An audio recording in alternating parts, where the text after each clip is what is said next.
faire les lancements. Christine, les 4-5 juillet, tous ensemble à l'OEAC, ce sera pour lutter, ou plus exactement se rassembler au profit de la recherche sur la maladie de Charcot. Donc on va essayer de combattre cette maladie avec un côté très festif.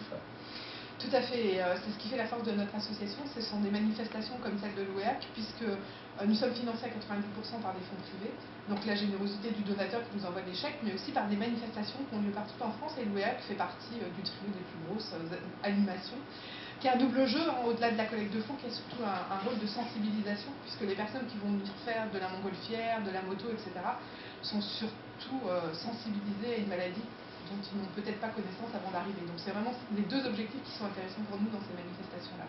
Alors de grosses manifestations sont connues, le Téléthon, les manifestations pour lutter contre le sida.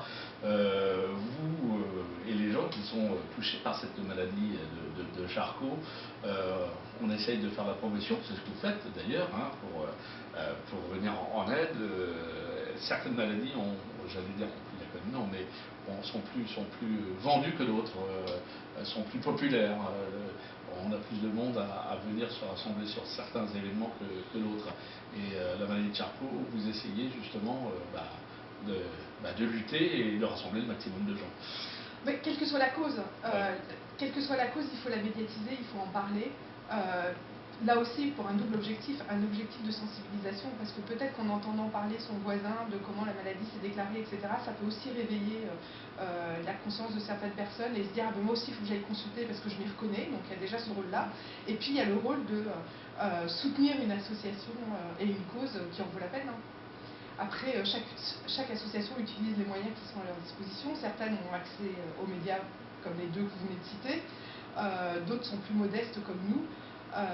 Mais en même temps, c'est pas grave. L'intérêt, c'est d'en parler et de faire que la solidarité, qui est quand même une valeur française très forte, se poursuive.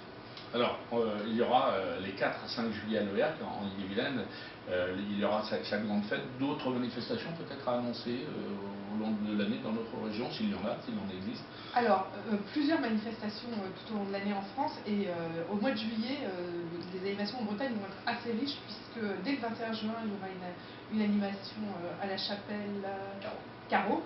Pardon, j'avais oublié le nom, et le 14 juillet, donc le jour de la fête nationale, un grand rassemblement à Ploquedec, un peu sur le même style que l'OEAC, une journée avec des animations sportives, festives, et de la sensibilisation aussi avec la présence de neurologues. Christine, on peut rappeler le site peut-être pour ceux et celles qui souhaiteraient découvrir ce site. Bien sûr, site où on peut découvrir toutes les infos sur la maladie, mais aussi sur les animations un peu partout en France et en Bretagne, arsla.org. Merci. Parfait. Désolée, j'ai bafouillé sur le. Non, non, mais sur moi, je peux couper. Non, non,